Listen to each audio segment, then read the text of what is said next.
Kwenye maisha nimejifunza vitu vingi. Nimejifunza kupenda, kupendwa, kuvumilia, kustahamili, lakini miongoni mwa mambo ambayo sitaweza kujifunza kamwe ni kukusahau wewe unayenifuatilia, kwa sababu ni mtu muhimu sana ambaye unanipa nguvu ya kuwa hapa. Na ukaribisha kwa moyo mkunjufu kwenye kipindi chetu cha Jukwaa la Utekelezaji.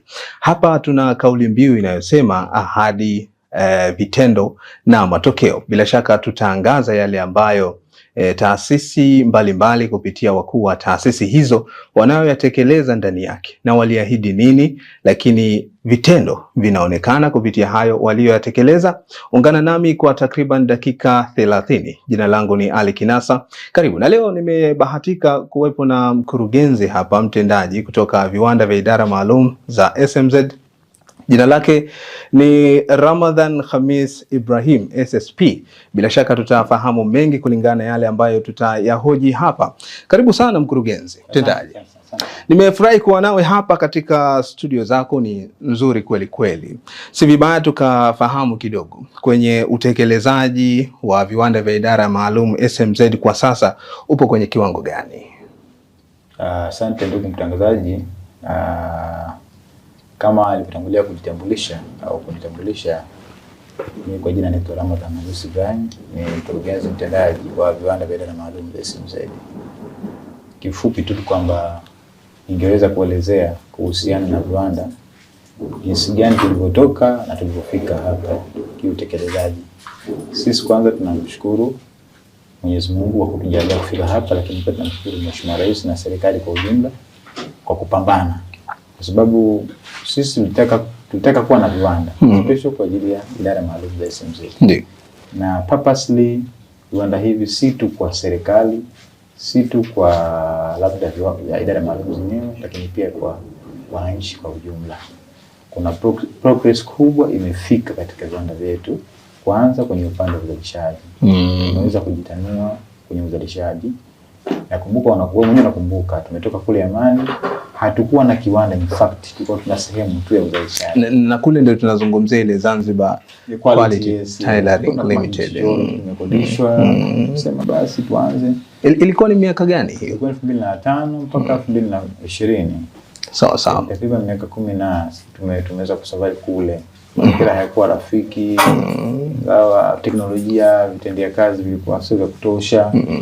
Lakini wazee walioanza kipindi hicho, so hatuwezi kuwatoa shukrani kwa sababu ndio wameanza. Lakini kiujumla, baada ya kufika hapa katika utanuzi huu wa viwanda vikubwa vya upande wa nguo na upande wa viatu, progress imekuwa ni kubwa. Kwa maana ya kwanza, watu wametuona uzalishaji wetu. Kwa maana tulipotoka tulikuwa tunaweza kuzalisha piece labda 50, 60 kwa siku. Sasa hivi tunaweza kufika piece mpaka 400, 500 kwa siku tukiamua kuzalisha kwa mfumo ule ambao unatumia mfumo wa line section. Sawa sawa. Upande wa nguo na upande wa viatu. Kwa progress ya uzalishaji imekuwa ni kubwa. Lakini vile vile kwa upande wa wananchi kufahamu bidhaa ambazo zinazalishwa kwenye viwanda vyetu, wameweza kuziona na wanazitumia sasa. Nafikiri mwenyewe unaona matangazo yalikuwa yanaonyesha kutosha. Taasisi za serikali zimeweza kutumia, na sasa hivi tupo katika progress hiyo. Wameingia sasa moja kwa moja kuona kwamba sasa hivi badala ya kuagiza haya mavitu kutoka nje ya nchi, wanatumia viwanda vyao kwa ajili ya kupata huduma za viatu. Zipo baadhi ya zana ambazo zinazungumzwa katika jamii kuwa viwanda vya idara maalum za SMZ wamejikita zaidi kuwahudumia watu wa hadhi fulani. Swala hili lina ukweli au ni la kupotosha kiasi gani? Kwa kweli suala la kuhudumia watu wa aina fulani, inawezekana watu wanasikia wanahofia tu, lakini sio la kweli. Viwanda hivi vina base katika kutoa huduma kwa makada yote ya wananchi. Kwa mfano, mwezi ule uliopita tulikuwa tuna program ya kuzalisha nguo kwa ajili ya shule. Nguo na mikoba kwa ajili ya shule. Yaani uniform ya kusudia na mikoba kwa ajili ya shule. Shule haendi mtu maalum, wanakuja wananchi wa kawaida, na bei zetu sisi ni rafiki kulinganisha na maeneo mengine wanazalisha nje. Maana hii ni fursa pekee yake ya kuonesha kwamba viwanda vina base katika makada yote ya wananchi wenye vipato tofauti. Sasa baadhi wanafikiria hivyo kwenye kiwango cha bei za bidhaa zenyewe kwenye viwanda hivi. Wanasema kwamba viwanda hivi ni vya nyumbani. Ni muhimu sana kutuhudumikia sisi wazawa wenyewe tunatamani kuona kila siku tunazalisha bidhaa ambazo ni made in Zanzibar. Lakini kwenye gharama imekuwa ni swala kizungumkuti kwao, wengine wakidai kuwa unaweza ukahitaji viatu au suti, lakini gharama zake haziendani kabisa na kipato cha mtu mmoja mmoja, hususan huyo wa kipato cha chini. Katika hilo mimi nadhani labda ni kitu kikubwa ni kujenga uelewa kwa wananchi. Unajua mwananchi akienda darajani akiona kiatu cha shule analinganisha na kiatu cha shule ambacho kinatengenezwa viwanda vyetu. Sisi hatujaweza kuzalisha nguo viatu kwa kutumia PVC au kutumia PU ile ya kawaida ambayo ni plastic. Sisi tunatumia ngozi halisi ya Tanzania. Na kuipata manake ni mchakato na ni gharama. Kuipata kwanza ni gharama. Ngozi ni gharama, lakini vile vile ina survive, ni durability, ina survive muda mrefu. Kwa hiyo watu wengi naona hawajaelewa kwenye upande wa kujua hii inatoka hapa ina sifa hizi, hii inatoka kule nje ina sifa hizi. Kwa hiyo viatu tunavyozalisha hapa sisi ni vya ngozi halisi. Hatujawahi kutengeneza viatu vyenye mfumo mwingine isipokuwa ni ngozi. Kwa hiyo wananchi wanatakiwa waelewe kwamba wanapoenda kununua kiatu cha shilingi 15,000 darajani na wanapokuja kununua kitu sisi kwa shilingi 25,000 wataona utofauti wa bei, lakini utofauti wa uhalisia wa kiatu chenyewe na umadhubuti. Kiatu changu mimi au kiatu sisi hapa tukizalisha tunakuguarantee sisi ndani ya mwaka mzima mwanafunzi wako anavaa kiatu bila shida. Travolta utakayonunua hapa sisi kwetu sisi na Travolta utakayonunua katika sehemu nyingine utofauti ni mkubwa sana. Lakini pia kwa upande wa suti au kwa upande wa nguo sisi tuna level tofauti. Tunashona suti kwa mujibu wa kipato chako. Kuna suti za 1,500,000, kuna suti za 200,000, kuna suti za 2,500,000, suti za 300,000. Uwezo wako utakao wewe mwenyewe unahisi mimi navaa size hii na aina hii ya kitambaa ndio itakao kupelekea wewe kupata idadi ya suti ya gharama ambazo na sasa kwa mujibu wa maelezo hayo ni kwamba bado viwanda vya idara maalum za SMZ havijamwangalia kwa jicho la huruma huyu Mzanzibari ambaye kipato chake ni cha chini sana. Mimi naweza kusema tunamwangalia kwa sababu kwa mfano nichukulie mfano nakwambia wa kiatu. Nikinunua nikikuzia kiatu wewe shilingi 35,000, maana kiatu akitumia mwaka mzima kwa mwanafunzi wako. Ukienda kununua kiatu shilingi 15,000, unakaa miezi miwili na kununua chingine. Nani hapo amemsaidia mwananchi? Mimi ndiye kuuzia kiatu cha shilingi 35,000, ukadumu nacho mwanafunzi akitumia muda mwaka mzima, mimi nimekusaidia zaidi. Kuliko wewe ukaenda kununua kiatu shilingi 15,000 mwezi wa kwanza, ukakaa miezi miwili ukaenda kununua 15 nyingine, miezi miwili ukaenda kununua, yani ndani ya mwaka mzima una uwezo kununua pia 4 za kiatu. Na mwanafunzi bado akaendelea kuua kiatu na ukahitaji kununua kiatu kingine. Huo ni mfano mdogo ambao nimekutajia. Maana yake nini? Maana yake nimemsaidia mwananchi wa Kizanzibari. Kwa maana ya kumpa kitu ambacho kina uhakika kwa ajili ya kusurvive muda mrefu. Sawa sawa. Tugusie kwenye huduma ambazo mnazitoa viwanda vya idara maalum za SMZ, lakini tunasikia kuhusu jina la Marashi Products. Kuna uhusiano gani kati ya viwanda vya idara maalum za SMZ na Marashi Products, lakini tunatoa huduma gani zaidi? Sawa, Marashi Product ndo brand name yetu. Yani tunasema kwamba tunapojitangaza katika bidhaa zetu tunatumia bidhaa za Marashi Product. Marashi Product maana yake ndo brand name yetu. Na ndio tunaisemea, ndio tunaitetea. Viwanda vya idara maalum kama ni official name, kama vile bwana ni Baharesa Groups, unaona Azam. Ni sawa sawa. Kwa hiyo Azam maana yake ndo Marashi Product, Baharesa Group maana yake ndo ile viwanda vya idara maalum za SMZ. Kwa mfano huo. Kwa hiyo hiyo inashabihiana na bidhaa ambazo tunatoa. Marashi Product maana yake inaakisi utamaduni wetu wa Zanzibar. Bidhaa zetu zinaakisi ubora na unafuata silika na utamaduni wetu wa Zanzibar. Na huduma tunazozitoa kwa ujumla, tunatengeneza viatu na nguo tu au tumejipambanua zaidi? Kuna hatua za mageuzi ambazo zimefanyika? Kwa sasa tumejitanua. Hivi ninavyokuambia hiyo nguo ndo tumejitanua zaidi. Maana kuna nguo za kawaida, alafu kuna nguo special za maofisini kama zinavyosema suit. Lakini pia kwa upande wa kiwanda cha nguo kimejitanua, kina sehemu maalum kwa ajili ya uchapaji na udarizi wa vitambaa na nguo mbalimbali. Kwa hiyo kwa nguo yako unataka kudariziwa au ukiwa unataka kutengenezwa maua, sisi huduma hiyo tunatoa hapa katika viwanda vyetu. Na tumefikia level mpaka sasa hivi tunaanza kutengeneza bendera kabisa, bendera tofauti tunaanza kutengeneza hapa katika mada yetu. Lakini pia tumeboresha, tuna kitengo maalum kwa ajili ya uzalishaji wa mifuko. Kama unavyojua Mheshimiwa Rais amejitanua kutengeneza masoko haya na wananchi wamepokea vizuri, biashara zimekuwa. Kwa hiyo mahitaji ya mifuko imekuwa ni makubwa sana Zanzibar. Na inafika level mpaka watu matajiri wanachukua mifuko kutoka China kuja kuuza hapa Zanzibar. Sisi katika akili yetu tukabuni, tukaona hii fursa wacha tuitumie, na imesababisha kweli tumeomba fedha serikalini, na tunashukuru tayari mashine imeshaifunga na imeanza kuzalisha. Pia tunafanya branding. Ile mifuko tunafanya branding. Ukiwa na sherehe zako, na harusi, unataka kufanya sherehe kwa mujibu wa kufanya branding kwenye mifuko mujibu wa mahitaji yako, basi pia huduma hiyo tunafanya. Sawa. Tuzungumze kidogo kuhusiana na swala la bidhaa hizi tunazozizalisha, hususan nguo.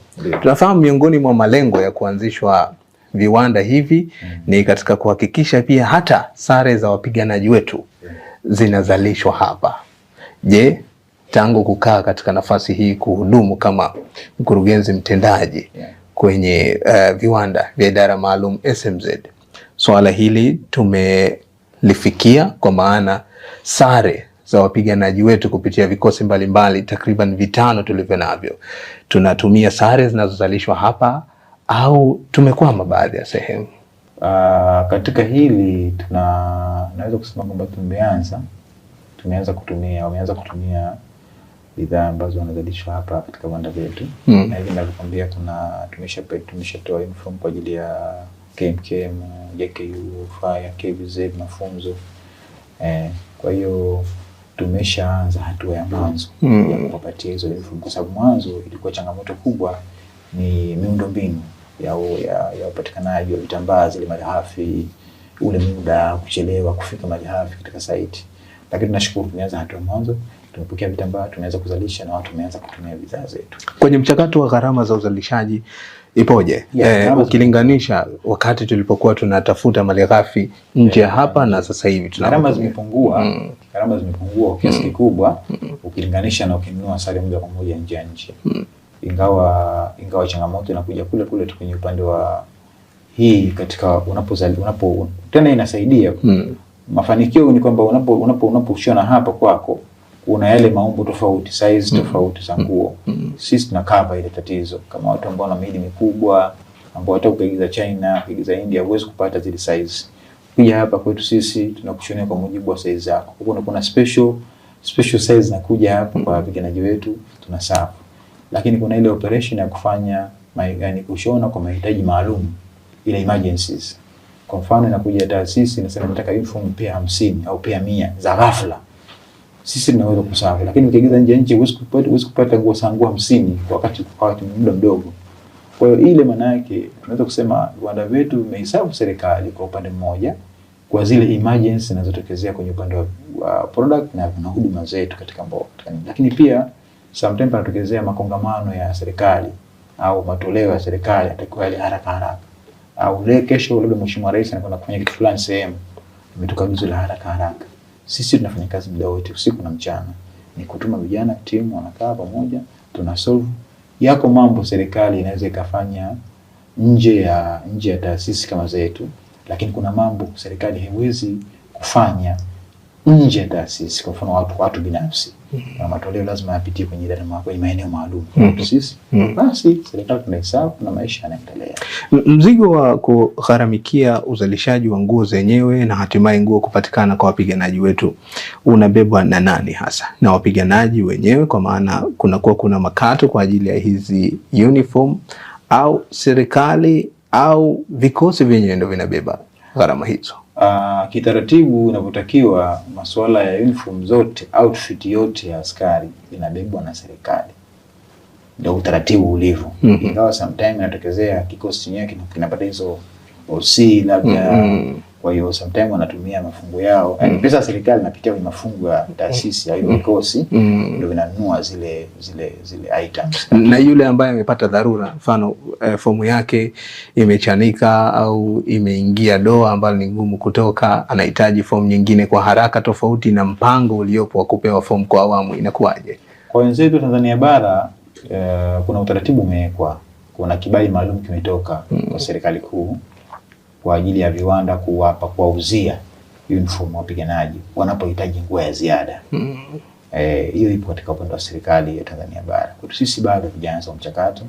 Ikitokezea hilo hitajio kwa idara maalum, wanakusanya kama idara maalum wenyewe au askari anafanya maombi mwenyewe kule kwenye idara maalum, wao wanatuomba sisi, au baadhi yao mtu ambaye kashindwa sana akiangalia kuna vile vitambaa vilikuwa vimefanana sana, anakwenda kununua kitambaa na kupeleka fundi wa kawaida au vikosini au kiandani kwetu anashonewa. Lakini utaratibu unaotakiwa haswa ni idara maalum yenyewe kwanza ihakikishe inapitia mafungu yake, inanunua zile uniform, maana yake serikali inagharamia uniform zote. Na inapotokea emergency ya mtu mmoja kuhitaji, ina maana sisi tupate kibali kutoka serikali kuu itukubalie kwamba kuweza kuuzia hawa askari nguo kwa pale anapohitaji nguo ya ziada baada ya ule mgao wake wa kawaida hapo wanapopata. Sawa. Vipi kuhusu taswira ya viwanda vingine? Na sisi tupo ndio viwanda vya idara maalum za SMZ, lakini kuna viwanda vingine vinajihusisha na shughuli zinazofanyika hapa pia, manake zinafanana. Hatuoni kwamba kuja na kasi hiyo ya mabadiliko, uzalishaji kuongezeka, kuweka bajeti kubwa, inaweza kuathiri soko la viwanda vingine vidogo vidogo ambavyo ndio sehemu ya watu kujipatia riziki yao? Mimi nadhani soko la biashara ni kubwa, hitajio la bidhaa ni kubwa. Hivi ninavyokuambia mpaka sasa hivi hatujaweza kutimiza au kufeed hitajio la wananchi. Kwa mfano mdogo tu ukiangalia idadi ya Wazanzibari walivyo, idadi ya wapiganaji wetu walivyo, hatujaweza kusavu watu wote. Na maana bado kuna fursa ya kuweza kutumia viwanda vingine kwa ajili ya kupata baadhi ya bidhaa nyingine. Na hao mnaunganisha vipi na hizi fursa? Waunganisha kifupi, sisi sasa hivi tuna jumuiya. Kwa mfano sasa hivi tupo katika mchakato wa kuandaa jumuiya ya wazalishaji wa bidhaa za ngozi Zanzibar. Tumeshaanza kwa mchakato na si muda mrefu jumuiya tutaizindua. Lengo na madhumuni kuwashajihisha wale wanaozalisha kidogo nao wakuwe pia. Kwa sababu ni sehemu ya ajira. Sisi huku tunaendelea kufanya kwa sababu sisi ni kiwanda kikubwa. Sisi mpaka sasa hivi hatuna mshindani. Kwa level ya kiwanda chetu hatuna mshindani kwa mpaka sasa hivi. Kwa hiyo hii fursa tuitumie kwa ajili ya kwa boost ya wenzetu na wao wapate kukua. Kwa sababu bado soko ni kubwa. Una hitajio kubwa. Kwa mfano sasa tunakuelekea sasa hivi kwenye masuala ya sikukuu. Hitajio la nguo ni jingi na kubwa sana. Na wengi hawapendi kuagiza bidhaa kutoka nje ya nchi kwa sababu ya utamaduni wetu. Huwezi kuagiza visuruali, viguo vifupi, vinguo vinavyoonesha miili. Kwa hiyo kama itakuwa tuna nia ya kuweza kushirikiana na kuhamasishana, mimi na imani hizi changamoto zinatoka na tunaendelea. Na ukubwa wa viwanda vyetu unaendana na kutengeneza fursa kwa vijana wengine kupata ajira katika maeneo kama haya au kupata ujuzi? Tuna program tumeshazianza. Kwanza kuna program ile ya field attachment ambayo tunaunganisha wasomi waliopitia vyuo vyetu vya amali kuja kujifunza kivitendo kwenye vitendo kwa viwanda vyetu. Hilo la kwanza. Na hili linawasaidia kwa sababu wanapojifunza kule anaweza akajifunza kwa teknolojia kule. Lakini tunapomtransform kuja hapa anajifunza, anapata kujua kwa vitendo teknolojia hapa. Kama alikuwa anatumia butterfly kule chuoni, hapa atakuja anatumia mashine ambayo inatumia umeme. Kwa hiyo automatic maana yake tunamtransform kutoka sehemu moja kwenda sehemu nyingine. Hilo la kwanza. Lakini la pili, kuna wale vijana ambao wanakuja kwa kuongeza ujuzi. Kwa maana mtu amesoma tu chuoni anataka kuongeza ujuzi. Pale tunachofanya sisi ni kuhakikisha kwamba anatumia ujuzi wake kwa lengo la kuweza kumweka tayari kwa ajili ya ajira. Na inapotokeza fursa za ajira, huwa tunawapoint hawa vijana. Tunawapoint hawa ni vijana wazuri ambao wamefanya vizuri, basi tunashauri serikali hawa waingie kwenye mfumo wa ajira na waajiriwe kwenye viwanda vyetu ili maisha yaendelee. Kuna dhana kwamba kwenye fursa za ajira za namna hiyo, mara nyingi katika viwanda au sehemu za uwekezaji, kwa mfano mahoteli, inasemekana kuwa Wazanzibari wapo nyuma kwenye kuchangamkia hili. Badala yake watu kutoka upande wa pili, kwa mfano Tanzania bara, ndio wanatumia fursa kama hizo. Sijui hapa tuna mfano wa aina gani? Je, tuna Wazanzibari ambao ndio wametumia fursa na baadaye wakaajiriwa hapa, au na sisi ndio kama hoteli tu tunawatumia wabara zaidi kwa sababu Wazanzibari hawajitokezi? Kwa kweli nizungumze ukweli, nisifiche maneno.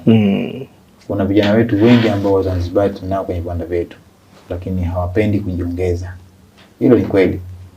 Na fursa ipo, wanaitumia wenzetu kutoka mainland. Mimi nakwambia na vijana hapa ambao wanashona viatu. Wapo Wazanzibari na wapo wa mainland. Najaribu kulinganisha haya magrupu mawili. Na nimewekea magrupu mawili kwa ajili ya kuwalinganisha. Hili grupu la mainland linafanya kazi vizuri zaidi, kwa sababu wanajua wanafanya kazi na wanajua wana malengo, wanafanya kazi kwa malengo. Hao wenzetu wanajua mtu akiondoka hapa kwenye kazini akirudi nyumbani anajua kuna chakula kipo kishawekwa. Hana ile jitihada sana ya kujiongeza zaidi kwenye upande wa uzalishaji ukilinganisha na huyu mtu kutoka mainland. Hata wanaoshona suti nafikiri mwenyewe unawajua, kwa sababu hata mwenyewe tayari ushakushona suti. Unawajua jinsi gani walikuwa committed kwenye upande wa uzalishaji. Wanaweza wakasema sisi tunalala mpaka asubuhi kuhakikisha nguo hizi hapa zinakamilika. Lakini ukimpata Mzanzibari ambaye ana hiyo ethic, ni kazi kubwa sana hadi unaweza kufanikiwa. Kwa kiujumla, vijana wetu wanahitaji kuwa na mwamko wa kutosha, kuhamasisha zaidi ili kupenda kazi, kwa sababu unaopenda kazi tija unaipata kwenye kupenda kazi na si vinginevyo. Sawa. Kwa sababu tunaelekea ukingoni, si vibaya kidogo katushirikisha. Tunafahamu nafasi kama hii haiji tu isipokuwa kwa uteuzi wa Mheshimiwa Rais, na Mheshimiwa Rais mwenyewe anakuwa na vipimo vyake. Haina maana kuwa viwanda hivi vipo hapa katika kikosi cha KVZ Ntoni, ina maana kwamba labda mkurugenzi mtendaji ni mtoe hapa. Tuna vikosi vingi, na bila shaka wewe umetoka kule chuo cha mafunzo nadhani. Imekuwaje na wakati unapata taarifa hizo kwamba umeteuliwa kuwa mkurugenzi mtendaji wa viwanda vya idara maalum za SMZ, ulibeba hisia za aina gani na ulifikiria utafanya mambo gani hasa ambayo yatakupambanua ujitofautishe na wengine? Okay, nadhani katika hili la hisia, kwanza kibinafsi mimi, kwa sababu mimi napenda kazi. Mimi nature yangu ndivyo, napenda kazi. Napenda taasisi ambayo naifanyia kazi iwe na mabadiliko kutoka hatua moja kwenda hatua nyingine. Wakati nipo kule nilikuwa kama ni planning officer, kama ni afisa mipango ambao nilikuwa ndo mkuu wa kitengo kile cha mipango. Nilivyoitoa ile taasisi, nilivyoitengenezea miundombinu ya planning, sababu mimi fani yangu ni uchumi na ufuatiliaji na tathmini. Kwa hizo ndio nafikiri zimenisaidia katika kupanga mipango bora iliyofikisha taasisi kufikia zile majengo kama kupemba ukaenda kutizama. Niliwaandalia program ambazo mpaka sasa hivi hawajaweza kuzikamilisha, kama kitabu fulani hivi. Kwa hiyo ile nadhani ndio imenipa picha ya kwamba kumbe naweza kufanya kazi.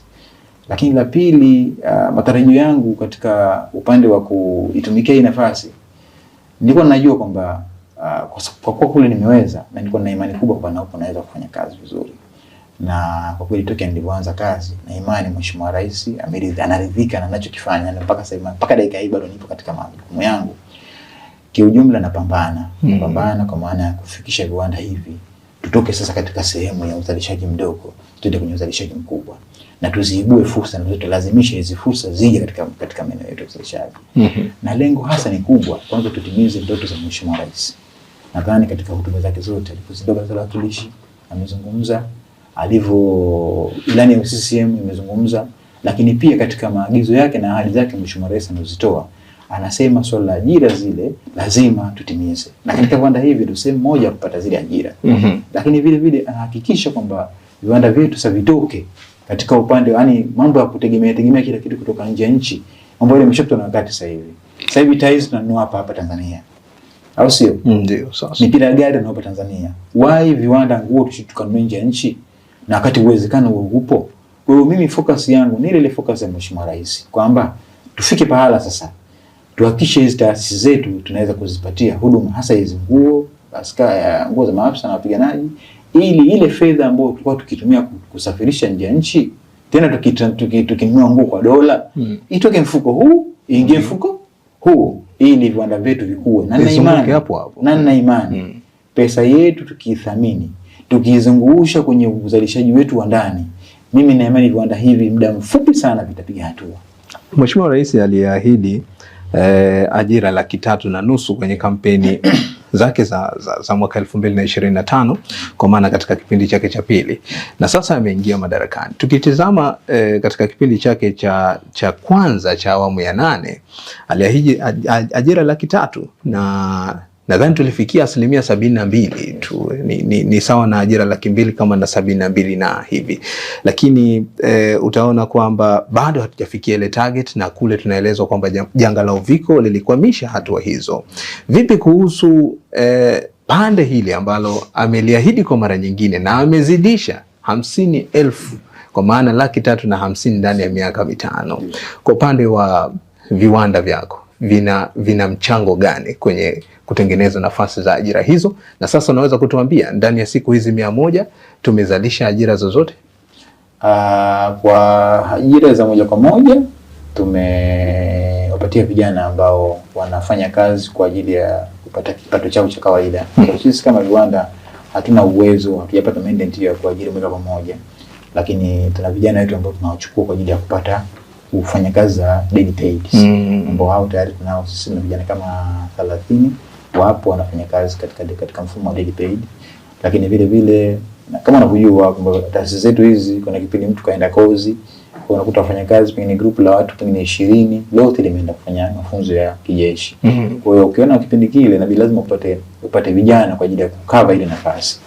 Lakini pia nina plani na vijana ambao karibu 70 wapo hapa ambao tunawalea, ndio wale vijana ambao nakwambia mtu katika vyuo tofauti tunawalea, ambao hawa tunatarajia si muda mrefu inapotokeza hii oda ya kuajiri basi tuwapate. Kwa utakuwa huko watu 70 na huko na 30 maki na watu kama 100 ambao na uwezo wa kuingiza moja kwa moja kwenye mfumo wa uzalishaji na kaweza kufanya vizuri. Kwa hiyo mchango wangu mimi katika upande wa ajira ni huo wa vijana ambao nimewaandaa.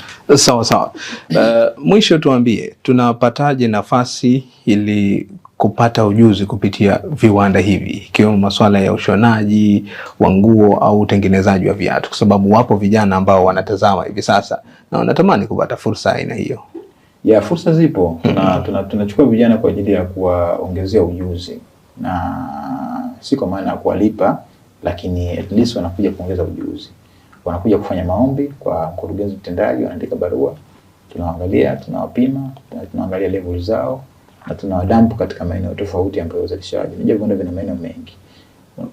Kwenye viatu kuna ukataji, kuna ushonaji, kuna ufumaji, kuna branding, kuna vitu vingi, kuna masoko, kuna vitu gani. Kwa hiyo na nilifika level nikataka kupata vijana ambao wamaliza vyuo vikuu, at least ambao wamekaa mtaani hawana kazi, waje kwenye viwanda vyetu, tufanye branding, tufanye marketing, watu waone, turushe matangazo, at least itafika pahala kwamba fursa hizo zinapatikana. Kwa hiyo kiujumla fursa zipo, vijana waombe tu waje hapa kuja kufanya kazi, na wapo ambao tayari wameomba na wanafanya kazi kwenye viwanda. Na ushirikiano na taasisi binafsi pamoja na serikali katika kuona tunahuisha soko hili la uzalishaji wa bidhaa za ndani. Yes, tupo tunashirikiana na taasisi ya serikali, tuna ZBS, tuna shirika la utangazaji Zanzibar, tuna hao mfuko wa usajili wa hazina, lakini pia kwa bara tuna jumuiya ya Talepa wamesajili wa bidhaa za ngozi, na jumuiya ya wafanyabiashara, tupo karibu na Wizara ya Biashara, Maendeleo ya Viwanda. Kwa kijumla tupo karibu na wadau wengi. Baraza la Biashara Tanzania, BT, baraza la yani kiujumla tupo katika mahusiano na watu wengi. Mtu anapotaka kuiona bidhaa ya Marashi Products kupitia watu wenye hadhi, ikiwa ni viongozi au watu wenye uwezo wa kifedha, tumwangalie nani tuseme hii ni bidhaa ya Marashi Products? Hapo utakuwa unanichokoza, lakini sisi tumeanza na mzee mwenyewe, tumeanza na mwenye nchi Mheshimiwa Rais. Mheshimiwa Rais kwa maana hiyo ameshaanza kutumia huduma bidhaa zetu. Lakini pia sasa hapo suti, viatu ni suti. Mheshimiwa Makamu wa Pili ameshapata viatu ya hapa, ameshavaa. Mheshimiwa Spika, yani kiujumla waheshimiwa takriban wengi hapa, wakurugenzi takriban wengi 90% anashona nguo hapa. Mkurugenzi wa ZBS anashona hapa, ZBC anashona hapa, huyo Maafa anashona, yani takriban wakurugenzi wengi na mawaziri, makatibu wakuu wanashona viatu hapa, ofisi ya rais Ikulu, wafanyakazi wake kule wanashona nguo hapa.